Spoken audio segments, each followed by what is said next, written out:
welcome back to another How the Mac Reacts. Today is Monday and you know that means we're getting a little malicious. Today we're reading malicious compliance stories, and if you like videos like this, make sure you subscribe because I post 5 times a week, every single week. And if you're ready, I'm ready. Let's get into this first malicious compliance story. Okay, this one says, sure, we can follow the contract. I have a feeling they don't want you to follow the contract.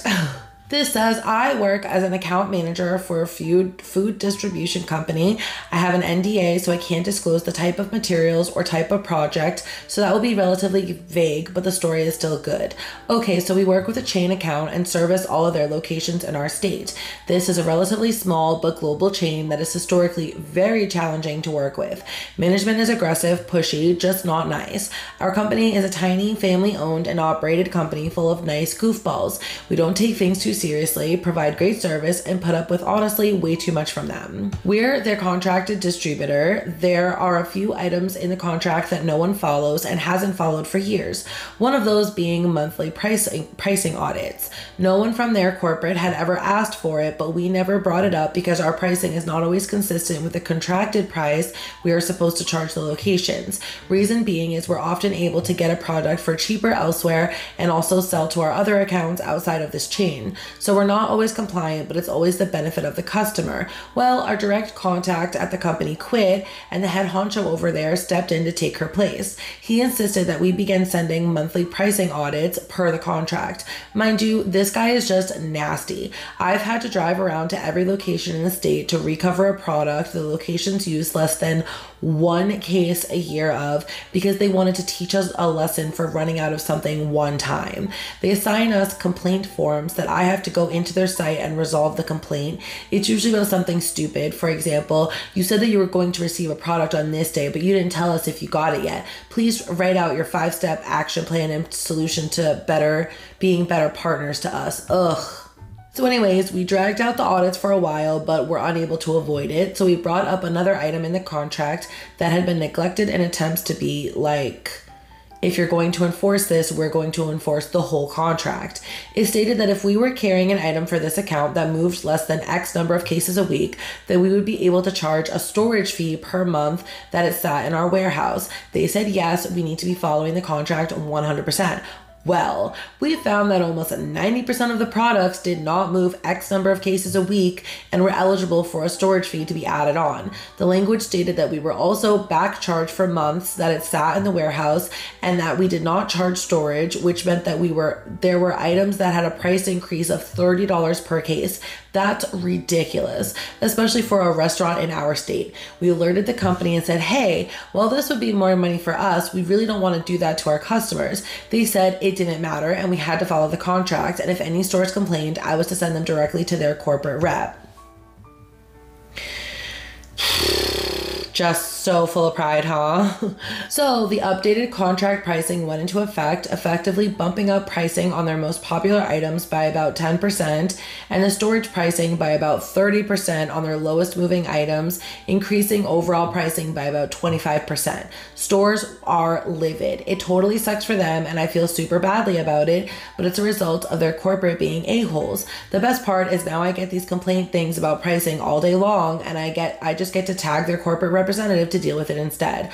I have less work and we make about 25% more off an account. They want us to follow the contract, right? What? Shooting themselves in the foot just to be full of pride, just to be, well, you're supposed to send us this. Really? Okay, we'll send you that audit. Don't worry. We're also going to charge you 25% more than we were.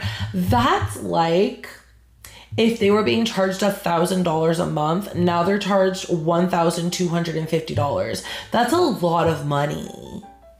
If I'm doing that math wrong, don't judge me. I'm really not that good at math.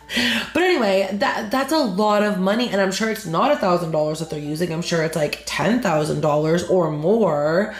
Yikes, yikes, yikes. Well, at least you don't have to deal with the fallout. That was malicious. That was compliant. Let's get on to the next story. This says, micromanager gets what she asked for. I love when they do. I love it. So someone in my department at work isn't pulling their weight, so everyone in the department across all branches has to now do this little tally sheet of how much of each task we do every day and how long it takes us. I call it a babysitting sheet. We've been doing them for a year as of May 1st. At this point, most managers don't care if we turn it in every day as long as we get them in every week. But one manager is a micromanager and not even the manager of my branch. It's been a busy week. I was going to send management my sheet at the end of the week like a lot of other people do. Instead, the micromanager from another branch emails me like, oh, I haven't gotten any sheets from you in a week, and doesn't even CC my manager on the email, so she wants to see sheets. I sent them. I sent her an apology email, then I sent each sheet in a separate email and separate attachment, so now she has 5 emails from me in her inbox. And just to be petty, since she asked us to write everything we do all day, I wrote emailed manager my tally sheet and then put 5 tallies next to it. Not the most juicy malicious compliance, but I'm pretty sure satisfied my level of passive aggression that day. I would have also made them into like encoded PDFs. So she needs like a password to open them up and just be like, sorry, I thought this was confidential information. Like when they say they're working in a bank, this is confidential information. I can't just be sending this through email. That was malicious. That was compliant. Heather Mac approved. Let's get on to the next story. This says go fish, but fish is spelled with a PH, like the band. Don't know if there's any correlation. Let's find out. I work in a medium-sized tech company. IT securely periodically send out fake phishing emails, and if you click the links, you get enrolled in phishing awareness courses. So not the band. All of this is quite sensible. However, IT also send around emails which are very fishy. They'll come from an odd sender trying to instill a sense of urgency, often asking you to do some odd thing with your computer, install this software and ignore the warning. Click on the link to this external site. Here's the malicious compliance. I'm pretty sure when it is an IT email, but as it's asking me to do things that are warned against in the phishing training, I'll always report it as suspicious. I have a feeling it's not just me. Now, anytime IT sends such an email, they prior warn us in Slack, highlighting it's a real email and asking us not to report. I mean, you really want to test me? That's like, have you ever worked in a convenience store or a place that sells liquor or cigarettes or anything else that you need to be carded for, and they'll do like sting operations? Like the local police department will like send someone in who's underage, and if you don't ID them, you get like a fine and you get like in trouble with your job. And my husband had someone not card an underage person for alcohol in a town near us where he was working, and she didn't card them and she got in a lot of trouble. Like she had to like pay a fine. She wasn't allowed to work with liquor for like a year or like 3 years or something crazy. It was wild. So anyway, you want me to be careful about these emails and be suspicious? I'm gonna be suspicious. I don't even know if that was malicious. That was just compliant. I approve. Let's get on to the next story. This is called Please Stop Talking. For context, I work for a call center. We handle customer questions, complaints, and help process transactions on the person's account. Also on mobile, so apologies for formatting. Third call of the day, I receive a distressed woman who is needing to take out a withdrawal to help pay for rent because she received a notice to vacate. I give my usual greeting and let her know I'll be helping her today. I set up my plan of going over her contact information and then providing information on any withdrawal availability. I start with confirming her address and all hell breaks loose. I drowned her goldfish, I ran over her dog, and I mowed her bunny rabbits in the backyard. She proceeded to scream at me when I attempted to give her instructions on how to update the address. She told me very boldly that she will not be calling anyone and that it is my job to fix the problem. Due to her employment status, I am unable to update address information and we have to send them back to their HR for an update. I kept trying to explain it to her on why I couldn't, but she wouldn't listen. When I was finally able to get a word in, I explained to her that I would be unable to process her withdrawal request for her reasons stated. Due to an IRS guideline, the address on file must match the address on the notice. Since it does not, I could not help her. Oh boy, she then started screaming at me. She kept telling me that it's my fault this happened and that I need to fix the situation. Now, my job has a zero tolerance for escalated participants. I could have easily put her on hold and reached out to our escalations team. I decided that I would keep the call because she wasn't threatening me in any way, just being unreasonable. I attempted again to give her information on who she could speak with, but she kept talking over me. I finally heard her blurt out, "Stop talking. You talk too much and you're not answering my questions."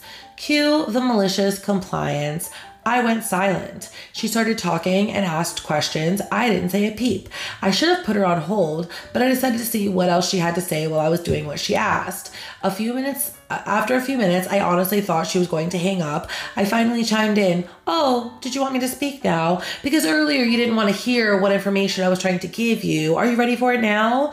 She was still screaming at me. I attempted one more time to get her the information she was wanting, but she wouldn't stop talking over me. I even paused quite a few times so she could just say whatever other nonsense she had to say. Eventually, she hung up out of frustration. I reiterated a few times that I want to help her, but I will not fight for the right to speak over her. I mean, she told you to shut up. She told you to shut up. You did what she asked. It's not even malicious. It's just compliant. It's just, bitch, that's what you said. That's what you said. You said shut up. You said stop talking. So I stopped talking. And now you just get to hear the sound of your own screeching, horrible voice and deal with that. That was delicious. Let's go on to the next story. This says following orders. This happened about 20 years ago, but my family still laughs about it. My dad owned a painting company. I worked for him in various ways in high school and college. I also got a few friends hired on for summer work too. One morning we were working on an exterior job and my dad came by to check on the progress and speak to the foreman. He saw a friend and me on the side of the house prepping to paint. He told us to tape up the gravel stones next to the foundation and walked away. I knew he meant for us to just cover the stones to protect them when we paint, but told my friend we were going to wrap individual pieces of gravel in masking tape until my dad comes back. As my dad walks by, he sees us taping individual pieces and loses his mind. We had probably 25 to 30 little stones in tape. He's saying he wants us to put a few strips of tape and paper over the gravel and is visibly frustrated by us, and we are laughing. He got so mad he left and called my mom because I got a call from my mom a moment later and she was laughing hard and asking me what I did to make dad so mad. I shared with her that we were taping individual stones and she really got a kick out of it. The foreman had worked for my dad for nearly 20 years at this point and had known me since I was a kid and knew that I did things to mess with Pops all the time. There was no fallout or blowback from my friend or me. I still remind my dad about this and he almost gets upset still saying, "I couldn't believe what you were doing." That is hilarious and absolutely something I would do. That is all the malicious compliance stories I have for you today. I would like to know in the comments which is your favorite malicious compliance story. Don't forget we have a playlist up here of over 30 other malicious compliance videos that you can binge. Please don't forget to like, don't forget to subscribe, and I'll see you in the next video. Bye.